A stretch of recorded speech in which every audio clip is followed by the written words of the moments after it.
On this episode, we're taking a tour. Part travel guide, part tasting session, and part masterclass on how to do a whiskey trip the noble way.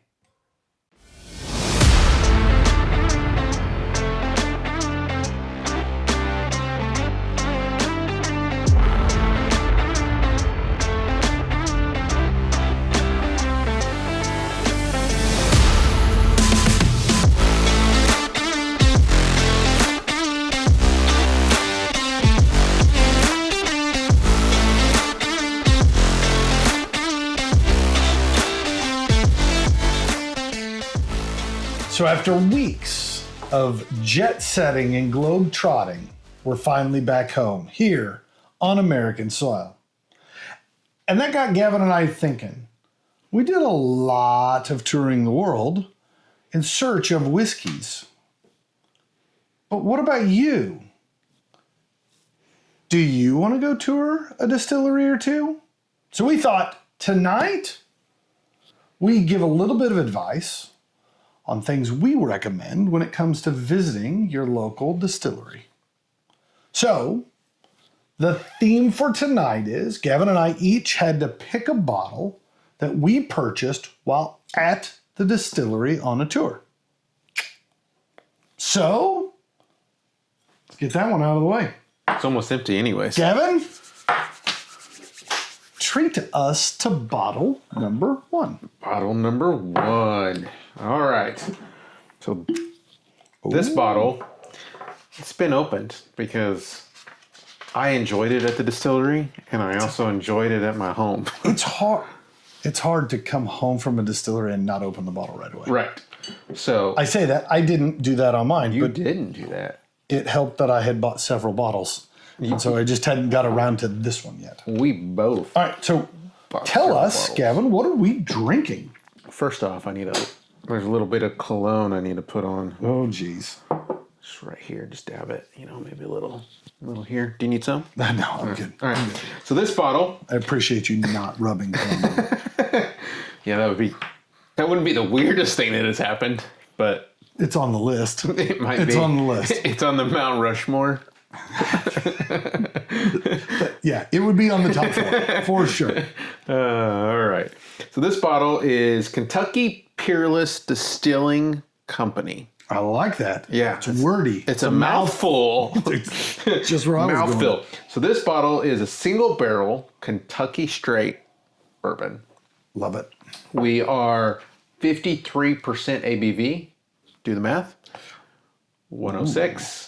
I didn't know there was going to be math involved. I'd had a Sorry, I calculator. didn't tease you a little bit with it. You threw me off by starting with ABV and then going to proof. Normally, when we do American made I just go proof. bourbons, we go proof and then work it Just back. go proof. Yeah.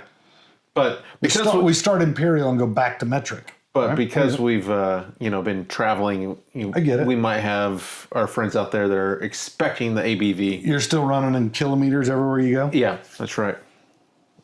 So this specific bottle is, let's just say Peerless is known for being non-chill filtered.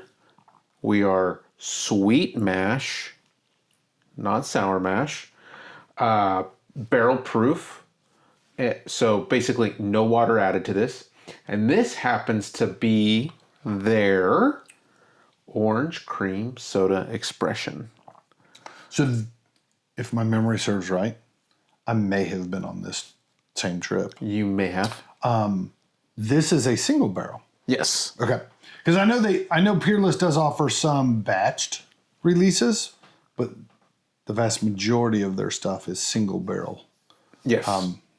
releases. Sorry. So this bottle, the trip that Aaron was just mentioning, we went to Kentucky in September of 2025. Oh, so maybe we should start there. Where in Kentucky is Peerless? Oh, Peerless is in Louisville. Louisville. You mean Louisville?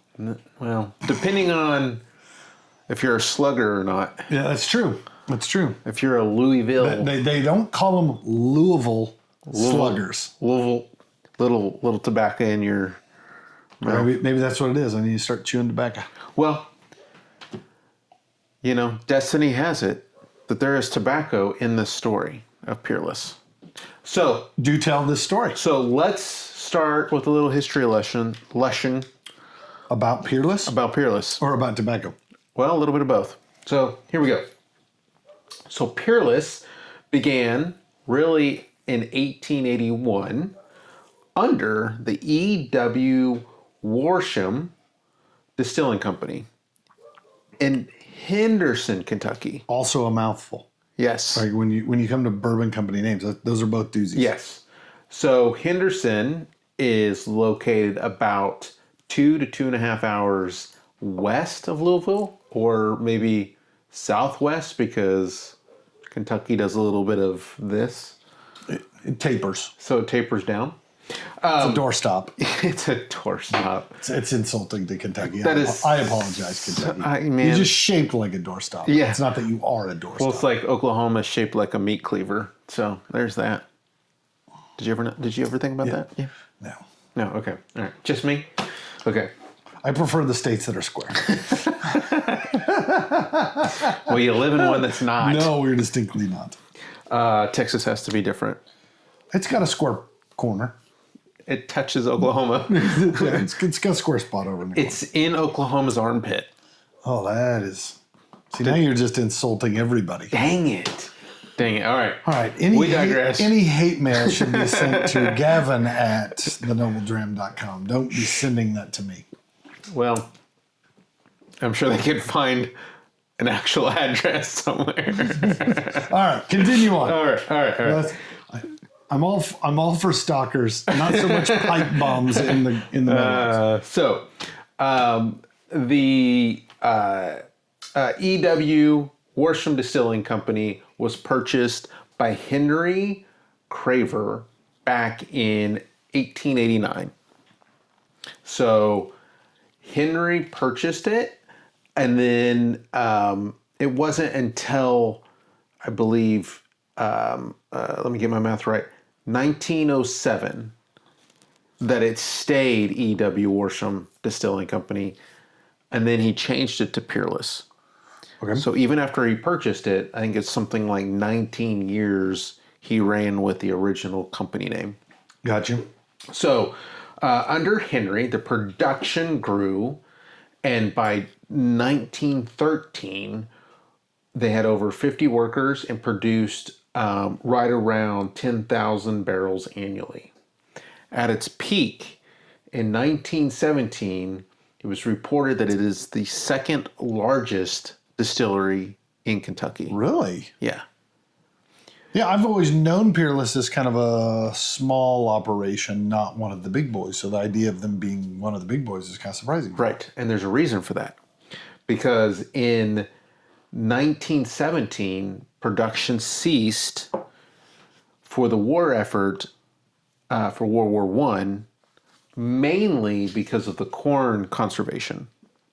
Right? And then furthermore, in World War II and in Prohibition, those kind of things, that's really where the distillery started shifting and started kind of tapering down production a little bit more. And they were one of 5 distilleries that received a license to sell medicinal whiskey, at least through their stock. And I think there was maybe a handshake deal with the Walgreen brothers out of Chicago. Yeah, like in a very ironic twist, I've heard a bit of this Walgreens story. Like that was Walgreens' big claim to fame, is they became big and mighty because of medicinal alcohol. Right. And then fast forward years later, and they don't sell liquor or whiskey. cigarettes. Yeah. Like all the fun stuff, I mean- they stopped selling. Party poopers. I know. So, in 1925, the original stills were sold. You mean stills? Stills, not Oh, stills. steels? I mean, they could be Like stills. steel magnolia, like that? Yeah, Got it. Yeah. They were sold to United Distillers out of Canada. Ironically, the guy hired to disassemble and relocate the original stills ended up forming the Vendome copper and brass works that we know today. Oh, Yeah. So before he started Vendome, How funny. yeah, Yeah, they're a major manufacturer in copper stills. right. So there's a little bit of Might be a little foreshadowing to my bottle as well. ooh, I'm excited. That was unintentional. That was really unintentional because I had no idea. So that's kind of the brief history leading up to the closure. But You ran through a lot of years there. yeah, but we got a bottle sitting right here, which means there was a revival. Which we all love revivals, right? So Yeah, tent revivals are always fun. tent, yeah, Yeah, what other kind of revivals are there? I don't know. Well, But I like them. Yeah. Well, distillery revivals are fun. yes. So in 2013, Henry's fourth and fifth grandsons, generation-wise, fourth and fifth generation grandsons, yeah, revived the brand and renovated an old tobacco warehouse in Louisville. Yep, right there, right on the water's edge. Yeah, just off of Whiskey Row. So I can't tell you how fitting it is to take an old brand, revive it, and put it in an old building and revive that building to what it is today. Yeah, as an architecture guy, I get where you really get a kick out of that. Yeah. Really? Yeah, so for those who don't know, there's kind of Whiskey Row in Louisville. I know, I'm working on it. Golf clap. I'm working on it. Well, ever since we did the French episode and you made me figure out how to pronounce things, I've been working on it. It is literally several city blocks that is just tasting room after tasting room, back and forth all the way down the thing, intermingled in with restaurants. You kind of get all the way to the West End, and it distinctly Tapers off. distinctly abruptly tapers off. And you go about another block and then turn the corner and there's Peerless, a beautiful little building. Go inside, absolutely gorgeous little space. Yep. I wouldn't call it so little, but In the world of Kentucky distilleries, it's not a big place. Fair point. Unlike most of the places up and down Whiskey Row, they're actually a distillery. yes. Most everywhere else you go is a tasting room that might have a still to some extent for show. I'm not saying they don't actually produce something there, but the reality is the vast majority of what is produced somewhere else. And that seems to be kind of the unifying theme up and down Whiskey Row until you get all the way to the far end of Whiskey Row, and then there are distilleries again. Yep. Which I found intriguing because in my head I was like, yeah, we're going to go see all these distilleries. And we didn't. Yep. We tasted a bunch of whiskey, but we didn't necessarily see as many distilleries. Yeah, sometimes We'll get to that here in a second. Yeah. So one or a couple fun things about Peerless is, and you'll find it all over the label, and if you go to the distillery, it's all over the place. The DSP number is the original DSP number. Oh, they let them bring it back. They let them bring it back. So they reclaimed it. So it's DSP, which stands for Distilled Spirits Plant, and then the state, KY, and then the number. So it's DSP KY50. Nowadays, that number, if you were to start a distillery today, is like in the 20,000s. Yeah, they. I don't remember all the details, but I do remember when we were walking around talking to different places about the different numbers. At one point, they numbered them sequentially. And then they got to a certain point, and then there was this whole argument over whether or not they could have old numbers and new numbers, and what happens if I create a new label under the old distillery, and does that need a separate number? And then they came out and said, listen, we're not reusing existing numbers and stuff from the past anymore. We're going to create new numbers, and to avoid confusion, they jumped significantly into like the 20,000 range and started new numbers up there. And I could be mistaken, but I wanted to say there had something to do with like what county you were in or what portion of the country you were in that those numbers changed. But they are all state specific. But yeah, you look at DSP numbers and there's 01, 05, 10, 50, right? The real low numbers. And then 22,000 and something. That's ridiculous. Like, I can't believe there's been that many distilleries. Well, there wasn't. There's a bunch of numbers missing in the middle somewhere along the lines. Gotta fudge it somehow. Or just leave it room to grow. It's like doctoring the photo, right? It's like the Snapchat filter for DSP numbers. We just get it with a completely different look when you're in. It's like, hey, that doesn't look quite right. There you go.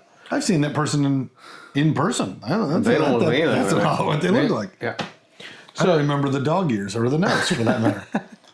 The butterfly. So the first barrels were filled at Peerless, the revival Peerless, in 2015.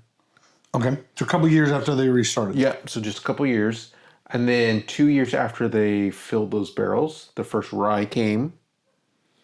And then in 2019, the bourbon was born. So that's their first bourbon. So I think a lot of us know Peerless as actually a big or a rye producer, right? Peerless obviously known for bourbon, but some of my favorite Peerlesses I've tried over the years have been ryes, which is crazy because I'm not a big rye guy, but they do a lot of things in the way of specialty barrelings and that kind of stuff to get different flavor profiles out of the barrels. Mm-hmm. And so, the notion that the rye hit before the bourbon actually makes sense from what I know of Peerless. So, it's a brief history, but as we're kind of sipping and nosing and savoring, what you got? No. So I was going to say I do want to get us back to, because you promised three things. What were those? You promised that this was going to be a travel guide. Uh-huh. You promised this was going to be a tasting session. Uh-huh.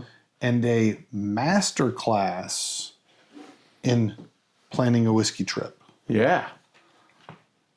So far, we've done a lot of tasting session. We haven't done either of the other two. Well, what should we do about that? I think let's talk a little bit about what is involved in going and touring a distillery. Is that fair? Yeah. Let's get to the touring and away from the tasting for a second. Feel free, continue to taste. I'm not saying stop. All right. But so I wasn't going to stop anyways. I spent a little time over the last few days kind of putting together a list of things like, hey, this is a good idea to think about when it comes to visiting a distillery. Mm-hmm. And I think we touched a little bit on the one I want to mention first. And that is it a distillery or is it a tasting room? Because I think sometimes you go expecting to see production, and you get there and it's a bar. It's a nice bar. It's fun. They've got a lot of stuff you can't get at other places, right? I'm not saying there's anything wrong with it. It's just different than touring a distillery itself. So one of the first things I would say is if you're looking to tour a distillery or go visit a distillery, let me put it that way, first thing you want to know is, are you actually visiting a working distillery or are you visiting a tasting room? Most distilleries will put some level of information to clarify that, right? Part of it might be when you go to book your event, right? You go buy tickets. It's a tasting event or a tour. So just be cognizant. Tour means you're going to wander around the facility. It might be a small facility. It might be a great big facility. But you're going to wander around almost always. There's really no point in going to a distillery if you don't get to taste things. So even tours have tastings.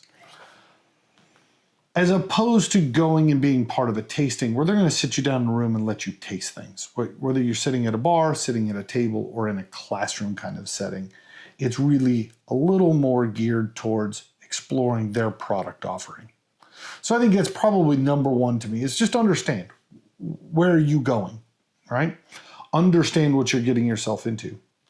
But before number one, there is zero. Uh-oh. And I would say, even before you start that, if you are planning on driving, maybe not drive. It's not important till the end, but you need to think about it at the beginning. I know where you're headed. Yeah. So rideshare, Ubers, Lyfts, all of those kind of things, or having a designated driver. I was going to say, bring your pregnant wife. Or that. she can't drink anyways. Yeah. Sorry, she shouldn't drink anyways. And wait, do you have a pregnant wife? And not anymore. I have had pregnant wives for sure. But not only do they guarantee you a safe ride home, they also mean that if there's a double set of tastings, you get 2. So just throwing that out there. Probably wouldn't forecast or broadcast it to everybody around you. Some of the places are pretty big sticklers on how much you have to drink and that kind of stuff. And so, but yes, Gavin, first and foremost, always, always, always drink responsibly and get home responsibly, for sure. All right. Let me mark that one off my list. No, it was actually number 1 on my list. It says, have a driver. No one wants a DUI. So yeah, I nothing would ruin a day at the distillery more than a night in jail. Fair. So sounds like there's a story there. No. I mean, I've never been arrested for DUI, but I've had a buddy who we couldn't find in the morning, and I was like, "What happened?" He's like, "Not good things." Your trip to a distillery gets significantly more expensive if you have to post bail. That's all I'm getting at. I mean, yeah. So we talked a little bit about tours versus tastings, right? Understand what you're getting yourself into. Second, I'll say either way, there's almost always a tasting. So the question is, what is that tasting? Understand that when you go, lots of distilleries provide some level of specialty tastings that are non-standard release products, where they may also offer you come in and you get to explore their, I'll say their base range, right? Their standard things. Distinct advantages and disadvantages of both. Let's say you go to the specialty release tasting and you love all of it. 1, those are almost always more expensive bottles. 2, there's a chance you can't buy those bottles even at the distillery. And 3, if you can, it's almost always at the distillery. You cannot buy it when you get home, right? That tends to be the theme. Sometimes there's stuff you just can't buy, right? They're not even offered for sale. So nothing saddens you more than finding a whiskey you absolutely love and adore and you can't bring it home with you. That may also be the positive in this, right?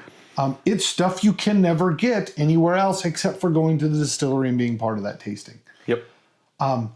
Inversely, especially if you're somebody who's relatively new or relatively new to that distillery, right? Even if you drink a lot of whiskeys, but I've never had anything from there, sometimes their core offering is a reasonable tasting to taste. 1, it gets you an understanding of exactly what it is they produce and sell. It's not all of their specialty stuff. And then 2, if you enjoy any of that stuff, you know you can get it when you get home. Mm-hmm. All right? So pros and cons either way. Again, a lot of the stuff we're going to talk about today is not this is the right way, this is the wrong way. It's just understanding the expectations. It's the noble way. Yeah, for sure. So even when you get into some of their specialty stuff, one of my favorite trips has been when we got to go sit in the rick house and taste. Straight from the barrel. That barrel's never getting bottled. It's only for the people on those trips. That is a specialty thing you just can't get anywhere else. And so especially if it's a distillery you've gone a long distance to get to, mm-hmm. I don't want stuff I can buy at home. Right. Right? I want those things that are exclusive, that there's no chance I'll ever get to try this again. Especially if you're getting to share it with a buddy, right? Like mm-hmm. you get to, like you guys will always have that. Remember that time we tried that whiskey at that place? That's kind of like tonight. No, because we have whole bottles. We can try it again tomorrow. Oh, fair. Somebody could call you, now that you have your email address, send you an email, say that they want to come over and sip on your Peerless, and you'll open up the house. Come on in. Let's do this. So I've got a couple others, but Gavin, I kind of want to hear your advice to those at home. When they're headed out to go see a distillery, what are things that you look for? Things that I look for, I would say, I think you hit it on the nose when you said something along the lines of maybe trying to find something other than what you can find on the shelf. And what I would say is it doesn't hurt to ask, right? If you're at a distillery and you're tasting through their standard offerings and you like it, but you want to try something unique and different and fun, ask them. Like, what's it going to hurt? They could say, no, we don't really have anything, or that's totally fine. And if they don't, great. It doesn't hurt to ask.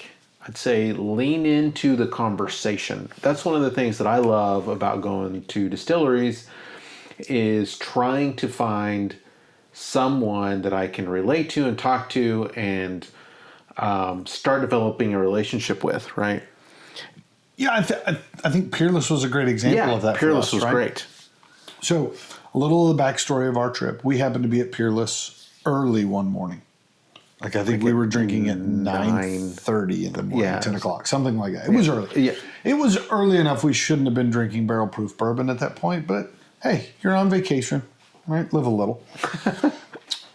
We ended up leaving Peerless and ran into one of the I guess tour guide or tasting guide that was there. Ran into them at a different place later that night at a different bar, and got to chatting with him. And he's like, he remembered us from that morning. Started talking, and we said, to be honest, we really liked one of those bottles. We'd love to get one, but unfortunately, we have to leave early tomorrow morning, and we won't. You guys aren't open in time. And he said, "No, nonsense. Come over.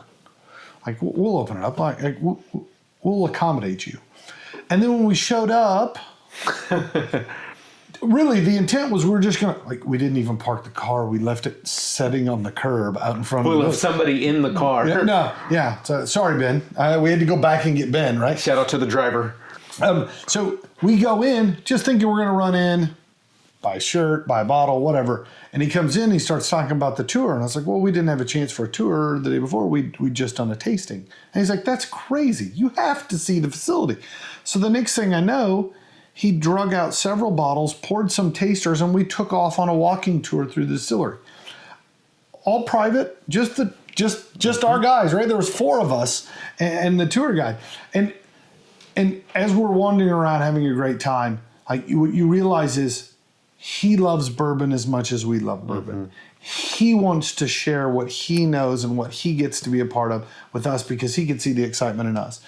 All of it because we just asked, hey, we'd love to be able to come back. We'd love to be able to do something fun. And the next thing you know, the doors are open and everybody's welcoming us in. It was an absolute top-notch experience for us. Yep. Everyone I know since then that said, I'm heading to Louisville, I've said, go to Peerless.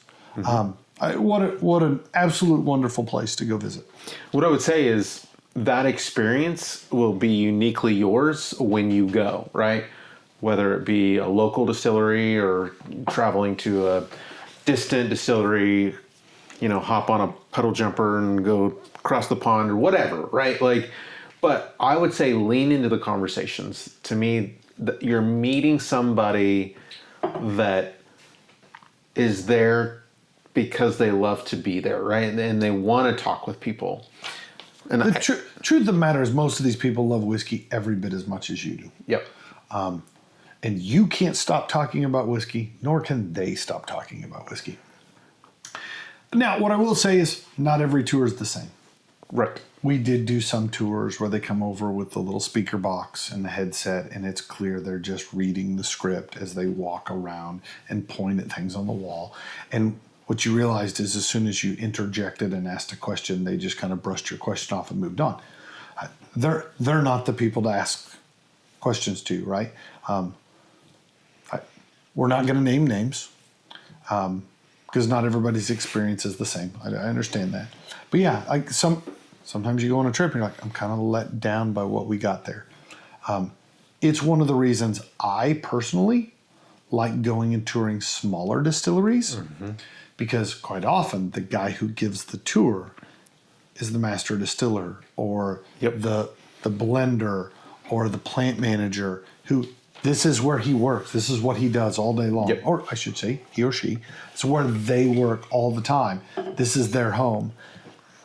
And they're going to let you in on some of these things. They want to share some of those passions with you. So, it was one of the other ones was like this dynamic between small and intimate and large and kind of mass producing. There are some big names who have big facilities, and it's hard to make a trip through an area and not stop at one of those big places. What I'll say is every time I go, I was like, it was cool to be in a place where history was, but the experience that we're there, like from a whiskey standpoint, is always a bit of a letdown. Whereas you go to small places, not ironic, I should say, both of the bottles that Gavin and I picked are from small brands because they roll out the red carpet and give you really a wonderful experience. Yeah. All right. So one other thing I did want to say that I think we kind of touched on that I think is important when it comes to planning a trip, and then we can start talking about what's in the glass. Always, always, always give yourself a chance to go back before you leave town. We made this mistake and we got saved by the guy at Peerless. The truth of the matter is you're going to, especially if you're visiting multiple places. If you're just going to one place, this is easy. You're going to go, you're going to taste stuff. If you like something, you buy a bottle and you leave. If you're visiting multiple places, there's always a bit of apprehension of, I liked this one, but I don't know if I want to buy a bottle here or I want to buy a bottle at the next place or the place after that.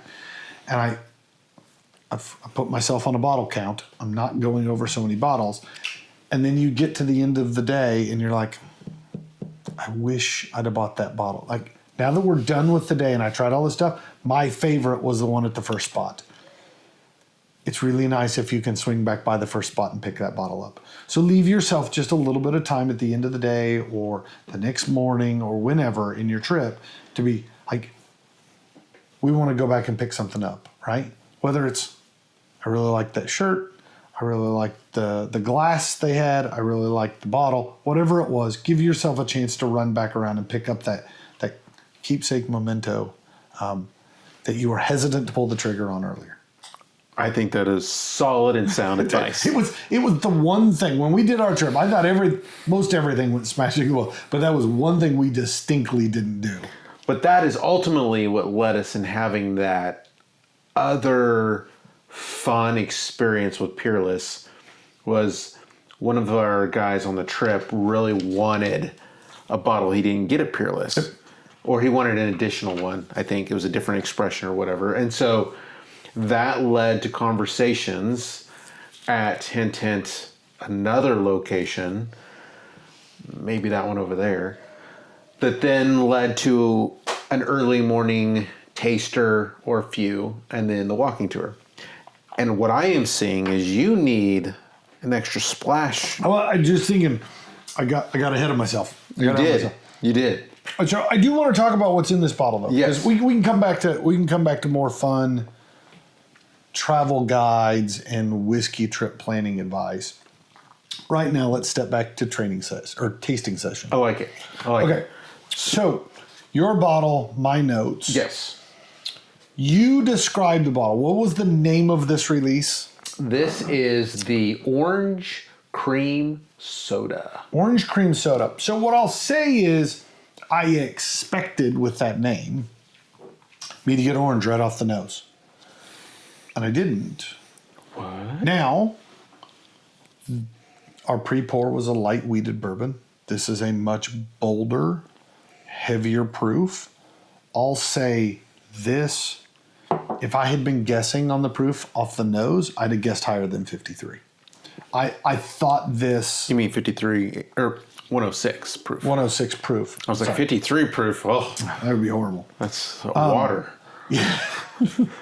There's more alcohol out of my faucet. That comes out of the spigot in Kentucky. Yeah. No, so it wasn't until I sip, come back, sip coming. It was that third time around I began to pick up. And you said orange soda.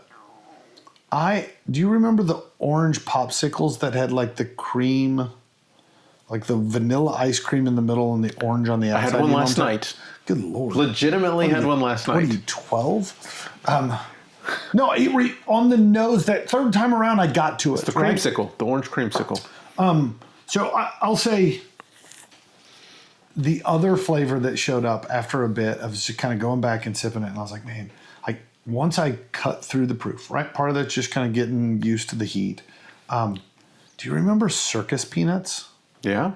I get that kind of sugary, not marshmallow exactly, but yeah, that like the puffy, almost foam circus peanuts. I get that on the nose.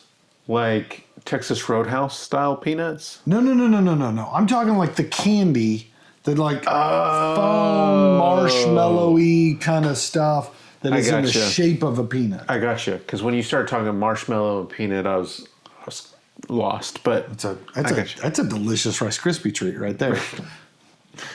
Yeah, couldn't deny that. All right. I'll say initially on the nose, I got heat, I got spice, and I got oakiness. Okay. But it wasn't until it came around and you kind of let that set on the palate for a bit and came back to it that I started to pick up the orange notes. Okay. All right. But I will say it's there. Initially I was overwhelmed by other stuff. So on the nose, I wrote there's a subtle oakiness to it. I think maybe this is just because I'm a little hungry, but I got a little maple bacon on it. I think there's some vanilla cream. And then I can't help myself knowing the name and knowing how much I loved it. I did put orange zest. Yeah, I think we've flirted around with a lot of the similar notes. I'll say I thought the oak was pretty prominent when I first started smelling. But as I've gotten more accustomed to it, like it has subsided and there's more of the orange and vanilla that shows up than oakiness. Okay. So on the palate, did it stay along the same lines? I thought, actually from the beginning, I thought there was a very, very subtle orange note to it. Whereas even though I didn't get it on the nose, I almost immediately got some level of orange. It was probably more zest than juice.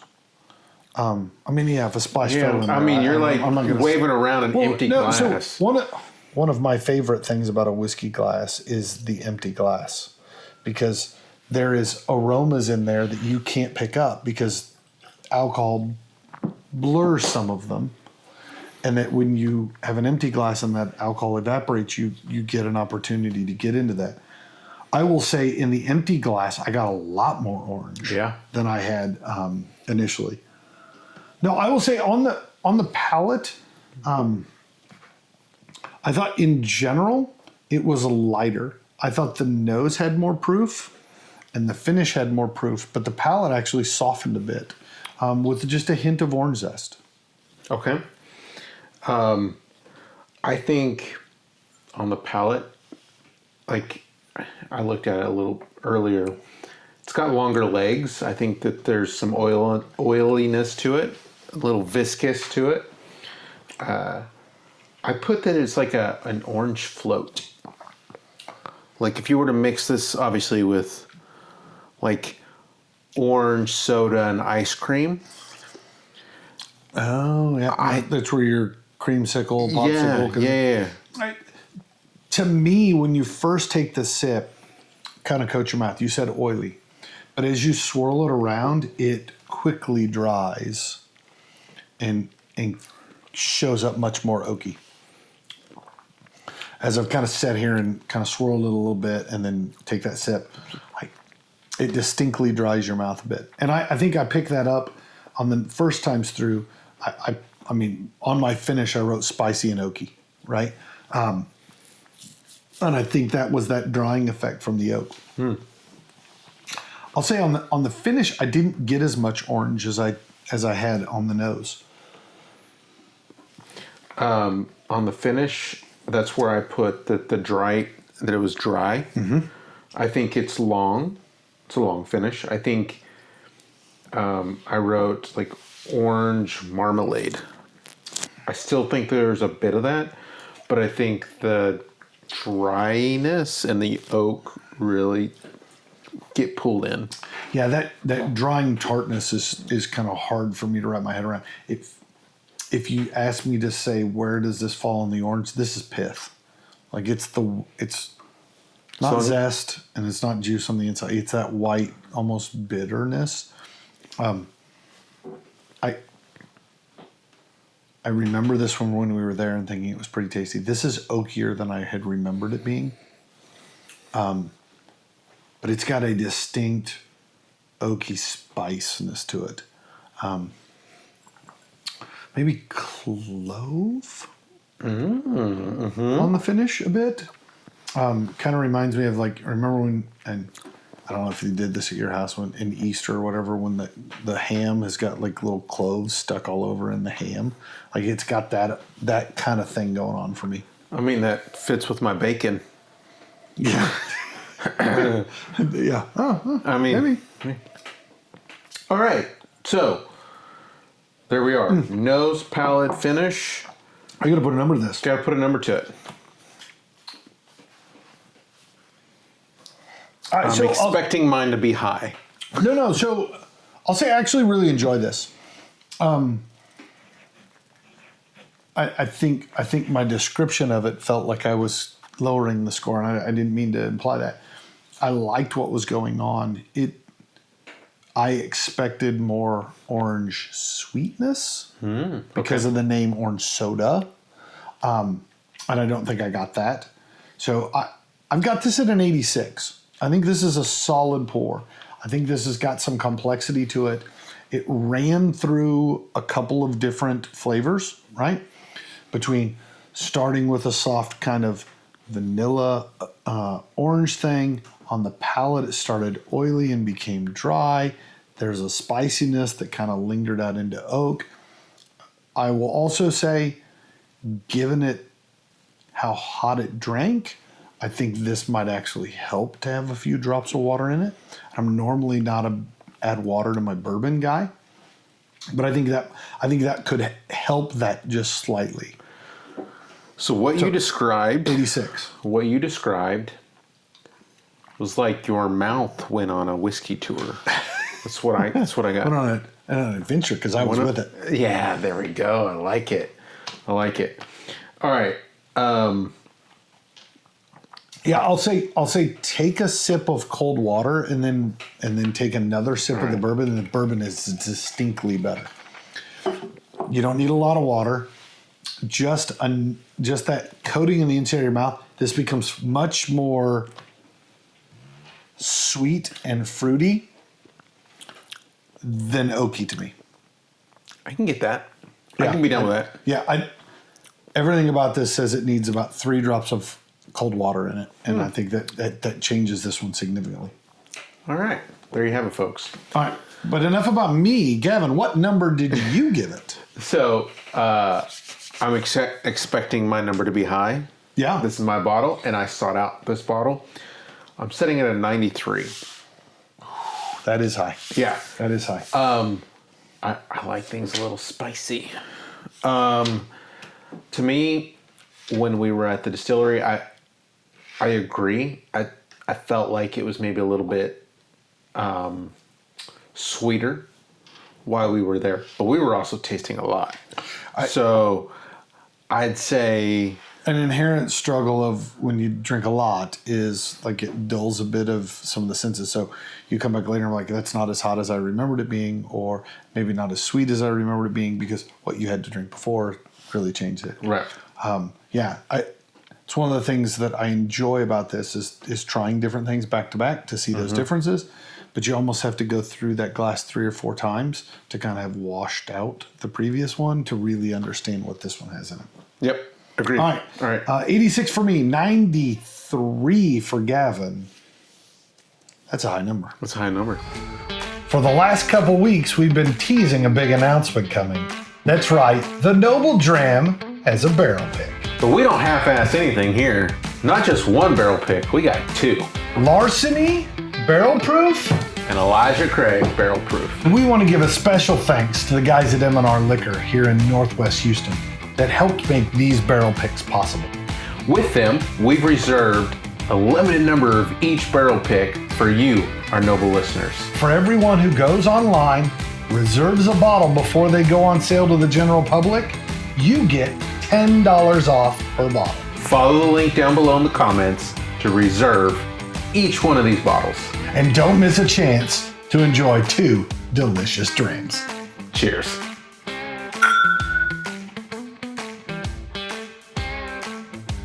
Uh-oh, do you need a knife? You got it? It's a brand new bottle. We'll figure it out. All right. It's like you have never tasted this before. Like, while we do this. All right, you need a knife? No, you I got it? Pure manpower. It's just brute strength. All right, so let's talk a little bit about mine. My bottle is Buzzard Roost's Cigar Blend. Yeah, buddy. So your story began way back in the 1800s. My story starts much sooner than that. Oops. All right, Gavin, get your cologne wearing ready. Oh, all right. I dribbled. Get that. Just get that. All right, so let's start with the basics of the bottle. This one's a fun one. I actually have it signed by the master blender. Who would have thunk it? That smells like cologne. So, Cigar Blend from Buzzard Roost. This is a 6-year-old bourbon. Clocks in at 52.5% ABV. This is light. Excuse me. This is light beer for the drinkers out there. Yeah, that's 105 proof for those who don't want to have to do the math. This one has a grain bill that was published. Okay. 60% corn, 36% rye, and 4% of that delicious malted barley. And we don't always know this. We don't always share this. This one clocks in at an MSRP of $85 a bottle. Oh, how dare you remember that? I mean, it was on their website, so that helped. Yeah, I don't remember the cost of that Peerless, but I can guarantee it was more than $85. Yeah. I don't think Peerless sells a single barrel bottle for under $100. Agreed. Yeah. So my gut feel was somewhere in the 120? Yeah, 120. I was saying 115 to 125 range was my guess. I feel like that's right around it. All right, so a little bit more about this bottle and Buzzard Roost overall. So Buzzard Roost began in 2019. This is a relatively new operation. This actually began as 2 people who'd gotten together for a barrel pick and started to chat it up, and you get to drink and you start thinking, oh, it'd be fun. We should have our own whiskey company. And they're like, yeah, let's do that. So you know what'd be fun? Yeah, we should do that. We should do our own barrel picks and then eventually own our own distillery. No, so these guys, I can't say are only NDPs. For those who don't know, NDP stands for non-distilling producer, i.e., they buy whiskey from other distilleries, age and bottle it themselves. So one of the things that you'll look for on a bottle that gives you that indication, it will say bottled by, not distilled and bottled by. And if it's distilled in a different state, by law, they have to tell you what state it was distilled in, if it's different than where it's bottled. Right? That's a federal law. And not positive everybody follows that law, but that's the law. And even if it says produced, it doesn't mean that they distilled it. Correct. Right. Correct. So the vast majority of what they sell is distilled somewhere else, but not fully. They do have a small still that they do some of their stuff. So you might run into. This happens to be sourced from somewhere else. In a large distillery in Indiana. The bottle does not say which distillery, but we know the 3 letters that it goes with. All right. You're going to tell them? Do you want me to? Yeah, you can tell them. Is it M? MGP. GP. All right. All right, so where Buzzard Roost kind of found their niche. They sat down and started talking to a barrel manufacturer, Cooperage, about a secondary barreling that is a specific proprietary barrel char procedure. And what they fell into, so think how this works, distilled somewhere else, put into a charred oak barrel, Okay. ages for a number of years. It then comes to Buzzard Roost. Buzzard Roost, they go and taste it. They're like, yep, this one's ready for a second maturation. They then move that into a new barrel, their own barrel, their proprietary barrel, and let it age for somewhere around, this one happens to be 18 months. Okay. Right? Every different release varies. But their proprietary barrel is a very light char, a number 1 char. One of their standard releases is called char number 1. A very light char, but heavily toasted. I think we've talked about this before, but just kind of reiterate. Toasting means lower fire for a longer period of time. Char, bigger fire, short period of time. Okay? So what they're doing is really, really drying and toasting out, cooking the oak for an extended period of time, and then they flash burn, right? So it puts a char on the inside, but it's not a heavy char. The thought process here is that allows the whiskey to interact more with the natural oak and less with the charcoal of the char on the inside. Okay? Okay. So this bottle happens to be a limited release. We just got lucky when we were there. If you go on their website right now, terribly sorry, cannot buy this anymore. Doesn't mean they're not going to release others, but this was a one-time or a limited run release. And we got there, we tried. We talk about great stories. This was a place we had not planned on coming. We'd had, in the group, guys split, doing a couple different things during the day. A buddy and I, Andy and I, had a free time. We had a spot, and we're like, hey, let's go check these guys out. I mean, we literally blind stumbled into this.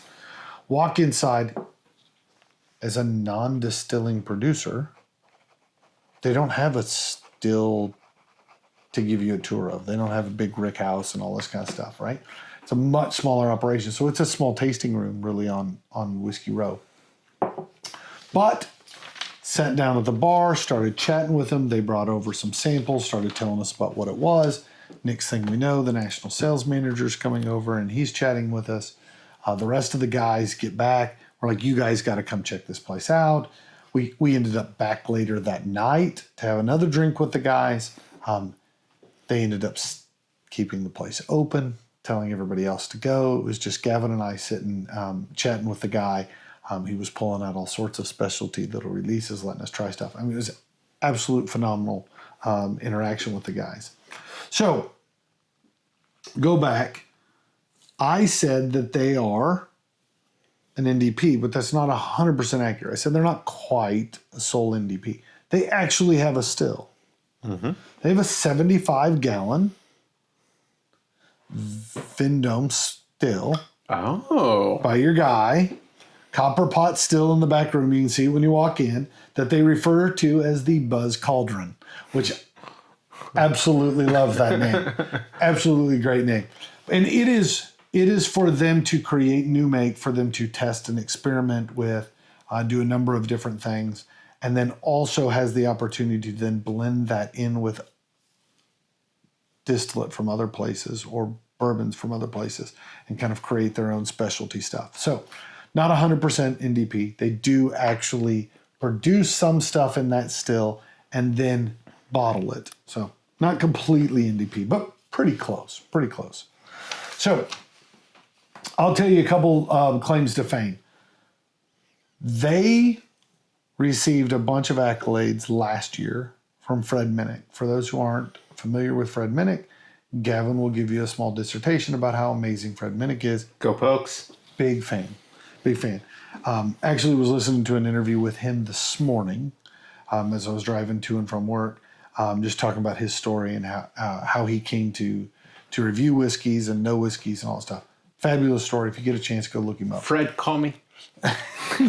So, anyways, Fred picked their Cigar Blend Rye in his 2025 top 100 whiskeys of the year. Clocked in at number 24. What? So, well up the list. Made the graphic for the top 25. It's a big honor. A variety of other accolades that they've won over the years. But just understand, small operation, right? When we were talking earlier about what makes it fun is like you get in there and get to know the guys.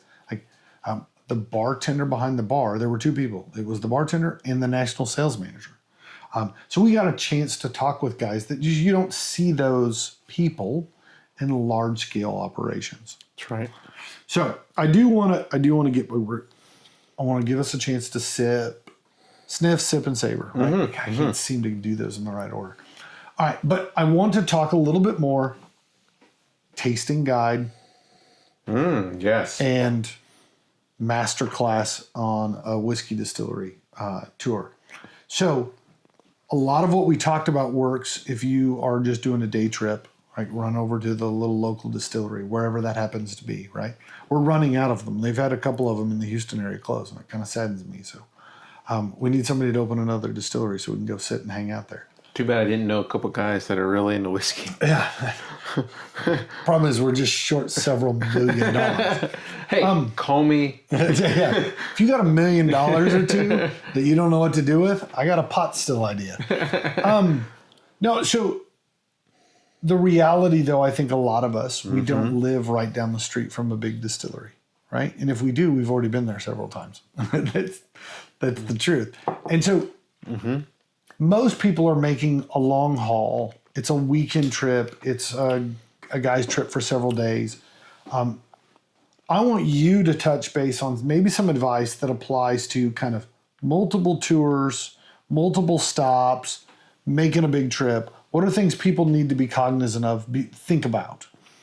First and foremost, pace yourself, right? I think we may have touched on it a little bit earlier, but thinking about and planning out how many tastings you want to do in a single day, you don't want to overdo it, right? Because as we all know, once you start tasting multiple expressions from one distillery or one location, and then you move to another one, and then you move to another one, your palate is changing ever so slightly as you go through each pour. It's easy to get burnt out. Right. Right.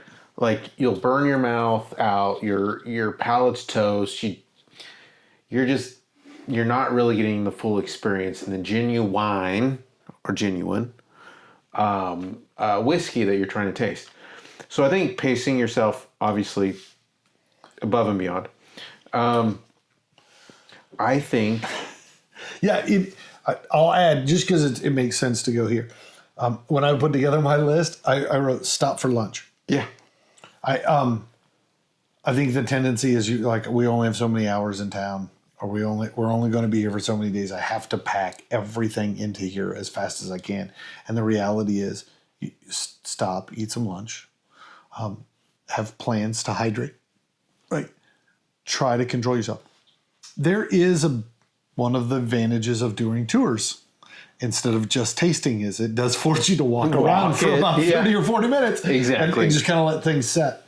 That can be helpful. So maybe intermingle a little of that in too, right? And then a nice big steak at dinner always helps. What I will say is, there is always time at the end of the night if you want to drink one more whiskey. Nothing's worse than getting to 3 p.m. in the afternoon and realize I've gone too far. Right. I've gone too far. No, I agree with that. Drinking, hydrating. If you're into taking probiotics, that may help with the morning after. They're not paying us, so we're not saying it. Right. But yeah, you know what we're talking about. Yeah. But they start with a Z, and they're kind of biotics. Yeah, I get it. I pack those things wherever I go. Let's clarify. We're not saying we wouldn't advertise for them. If they want to send us money, we'll tell you guys all about them. But call me. Different product. Call me. I know a guy. I think, well, and this kind of relates back to the first question. talk to your local bottle shop guy, the owner, the guy behind the counter. If you're going and planning a whiskey trip, talk to him, because you never know where that conversation may lead, right? He obviously knows the regional guy. The regional guy knows somebody at the distillery that they can put you in contact with. It gives you the opportunity to have a connection, even if it's not because you're getting something nobody else gets, but it's a person to be in contact with as you plan out your trip. Right. Most often, even though you're not trying to get anything special, you're probably going to end up having a special conversation or situation just because of that connection. Oh, that guy knows that guy that knows that guy. Who knows where that may lead, right? And to that point, when you're scheduling out your day, leave you a little grace period in there, right? Like, we wouldn't have found Buzzard Roost at all if we hadn't had a 1 hour window where we didn't have something scheduled. Right. Right? I mean, this was one of those where, like, some of the guys wanted to go here, some of the guys wanted to go there, and we realized, like, we got an hour to kill before we go to the next place. You want to duck in here and check this place out? Some of those little caveats and those little kind of side adventures, Right. are some of the greatest stories you walk away from a trip with. Yep, agreed. And to keep us moving along here, one of the big things that I would suggest is thinking about how, like, if you're going to go distinctly on a whiskey trip or distillery trip, or you're going to go to multiple places, you're probably going to purchase some bottles. So transporting those back home is very important. Trust me, I know. I've had to borrow bags because I've bought too many bottles in one location, and then I'm like, hey, do you have room in your bag? Because I ran out of room. Yeah, so I think there's two parts here. One is, how do you safely transport it? Mm-hmm. Two is a different question of, how do you legally transport it? We're not going to get into that. So part of this is, okay, if you're making a long trip and this is going to be your only chance to get some of these specialty releases, distillery only exclusives, that kind of stuff, you want to make sure you have an opportunity to bring that stuff back. So what are the rules about bringing bottles onto airlines, right? It's so many ounces you can get in your carry-on, which means you're checking a bag. If you're checking a bag, how are you going to protect that bottle? I have had very, very good luck over the years of getting bottles home whole, whether that is wrapping them in bubble wrap, that is wrapping them in clothing. I've even got some styrofoam sleeves that whenever I've purchased bottles online, I tend to save those. So I've got something to put bottles back into. They're all tricks. What I will say is, the more space you can consume in your luggage with packing material when you go means you've got more space to put bottles back into your luggage when you come home. That was my school of thought. I've actually known guys who brought suitcases within suitcases. Yeah, no guy. So when they get there, they're like, well, where's you can put all this stuff in this one, and then this is my carry-on now. Yeah, so the other school of thought here is, if you're driving, you got a lot more room, and you can put them in boxes, and you don't have to worry about them being thrown around by the baggage handlers, that kind of stuff. So that might dictate a bit of your trip as well. So another aspect I think that I think makes some sense to discuss, you had mentioned this idea of dinner. Most places will let you book events. Mm-hmm. Understand that most of those tours or tastings are going to take the better part of an hour. And then you need to account for time to get from here to the next place. Probably need to stop and use the restaurant. Make sure you've booked that so you're not literally running out of one or cutting one short to get to the next one. Some of the best parts of every tour is the conversations at the end, the opportunity to try something new. And you hate to miss that because you're racing off to the next tour. The other part is, understand that most distilleries are not open on Mondays. That, for whatever reason, seems to be the day a lot of distilleries shut down. Their weekend, because normally Saturday is a busy day, they move their weekends to Sundays and Mondays. So just be cognizant. That's a good point. If you're doing a weekend getaway, go early and visit places on Thursdays and Fridays because you can't stay late and visit places on Mondays and Tuesdays. Just throwing that out. That was a thing that came up in our trip when we were scheduling stuff out. Yeah, it's a good point. Another thing, just one more thing to add, I'd say is check out the bar scene. A lot of bars in areas where there's distilleries are going to have their general offerings. And then they may have some bonus bottles. And when you're in Louisville, there are bars that are known for kind of their off the beaten path or rare or allocated, however you want to say it, bottles. So check out those bar scenes, go visit them, because honestly, even though we had Peerless booked, the bar below, around the corner and below our hotel in Louisville, led to additional conversations and relationships that then led to Buzzard's Roost, as well as people at Peerless. And so there was just a lot of conversations that were had based on going to a local bar. Yeah, so one of the challenges I think we often have when we're standing at the liquor store is like, I don't know if I want to pull a trigger on a bottle, right? It's $60. I'm not positive. I don't know anything about it. I don't know if I want to try it. You find yourself in a whiskey town, right? Like Louisville. And you find yourself at a bar. They'll have all sorts of bottles you've never heard of. And now you get to try them for $10, right? And that's an opportunity to kind of explore all sorts of things you've never had before. You can often find bars anywhere that have the really hard to find stuff. You just got to be willing to pay for it. Yeah. And I'll be honest, every bar we found in Louisville that offered those kinds of bottles were every bit as expensive there as they are back here in Houston.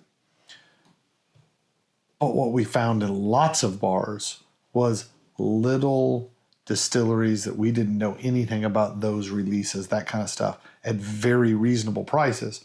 And so we got a chance to try all sorts of stuff that I wouldn't have even thought to go find that distillery, to put that on our list of places to go see. So that was a huge win for us, was just stumbling into fun little bars and trying different things. Yeah, agreed.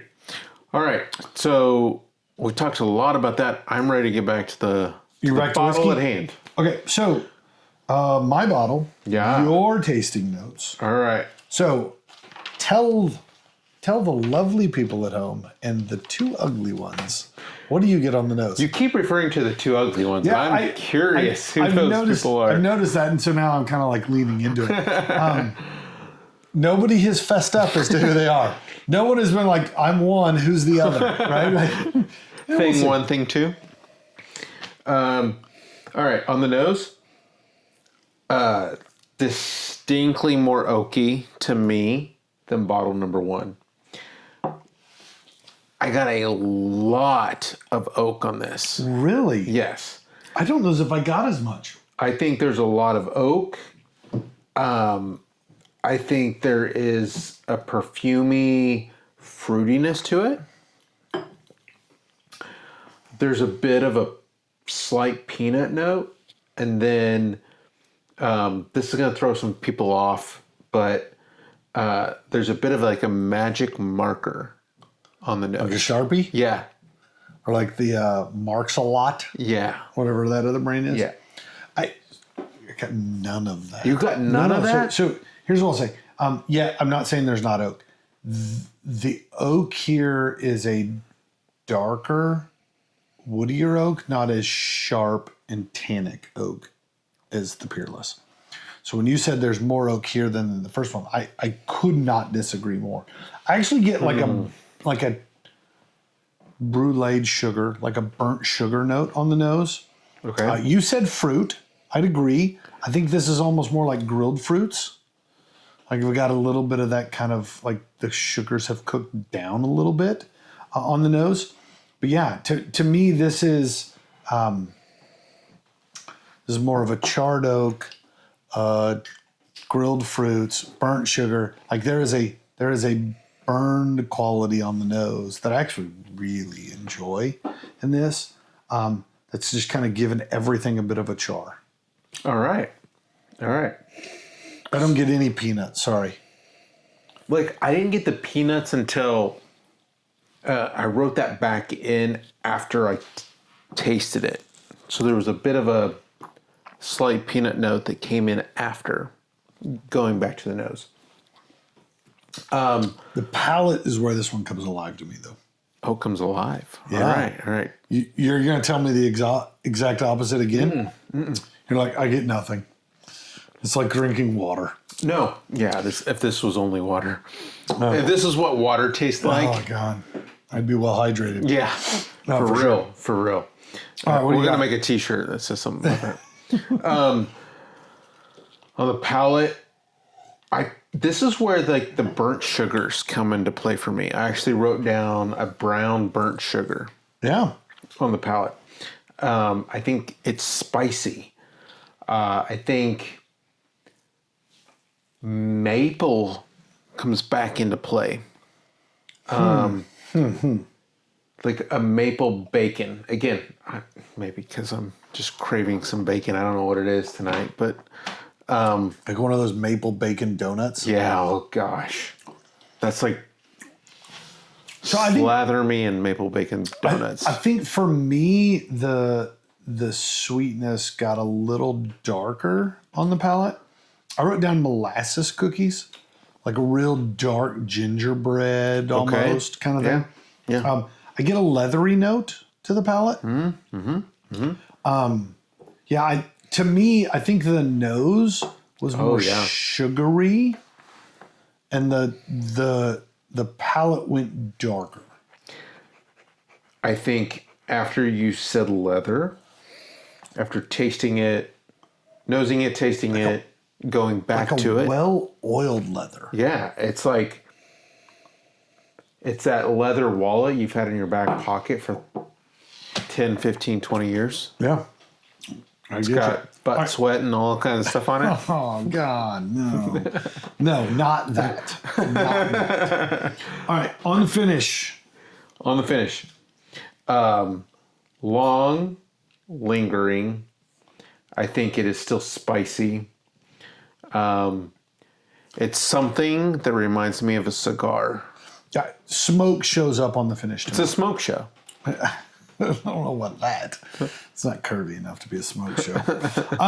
No, but this is. It's got a distinctly different level of curve for sure. Yeah, so I get oak shows back up in a very soft toasted way, not the charred way that we were getting earlier. I get smoke, not so much charcoal, right? Like that kind of soft wispy smoke, like a smoker running. One of the perks of being your bottle is you get to go do the research, and one of the things the distiller mentioned was tamarind. I wouldn't have said tamarind, except for a week ago I found myself at an Ardbeg tasting event, and they were giving out little tamarind sugar balls. They were some sort of gummy thing that was tamarind flavored, and I was like, those are delicious. You had gummies at an Ardbeg event? Yeah, look at you. And so I get that. That's kind of that dark sugar burnt char kind of thing going on. Toasted oak, like all of that stuff goes together. All right, you're going to give this a number. I am. And I'm going to be mad at you because it's not high enough. I can already see this coming. So I actually own the same bottle, so I can't. I don't think anyone walked away from that night without purchasing this bottle. Yeah. I think everybody bought a bottle. I think of Buzzard. everyone bought this bottle. Unlike Aaron, mine was signed by every person in. Mine's only the master distiller. They gave us the marker. We all signed together. Yeah. Everyone in The at bartender, the bar. everyone. Like the driver. The guy who worked at Peerless that was sitting at the end of the bar, we had him sign it. Everyone signed my bottle. So I'm setting it at 90 on this. It's a fair answer. I'm at 89. I think this is a very, very provocative and enjoyable bottle. It's got a lot of different things going on. I will say, considering there is a 0.5% ABV difference between the two, this sips without nearly the level of burn that does. Agreed. Yeah. Part of me says, well, what happens if we sip these in a different order, right? Does that change? But to me, I think this sips on the palate a little softer from a burn standpoint, but distinctly more robust in its flavor profile. It's a little lighter, a little fruitier, a little different. So, yeah, 89 for me, 90 for you. But I do have one question before we close this episode out. Mm-hmm. Do you think this would go good with a cigar? It's the cigar blend. Mm-hmm. The premise here for marketing is like, this is what goes good with a cigar. Do you agree with that notion? I do. I think both bottles would be great with a cigar. Yeah, I think different cigars for different bottles, right? I think this needs a lighter tobacco that allows some of that sweetness to carry through. I think this would stand up to a much more robust, Maduro, aged cigar. I think this holds up better in that world than maybe the Peerless would. My fear is a big, bold, dark cigar that would overrun Peerless in this instance. And this would overrun a light Connecticut-style cigar. All right. Well, there's a challenge here, I think. And at some point, we're going to do that challenge. We might introduce a cigar in this one of these episodes at some point. My wife would have my butt if we lit cigars in this house.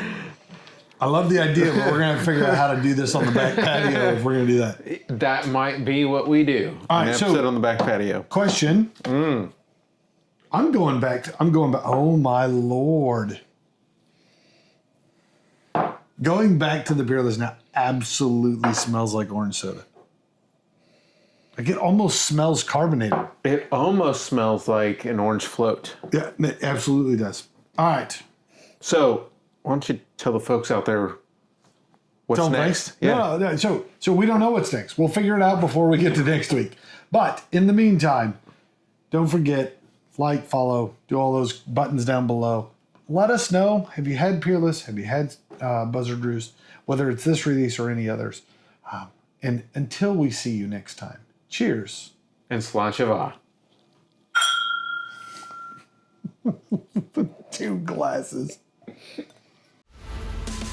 We want to thank you, our noble listener, for joining us. We believe each whiskey has a story, and so do you. So give us your thoughts by leaving a comment.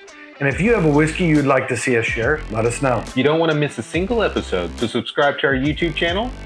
And make sure to like and follow us on Facebook, Instagram, and TikTok to stay up to date on the Noble Dram. And if you find watching us difficult, you can always listen to each episode on Apple Podcasts and Spotify. As always, be noble and enjoy your dram responsibly.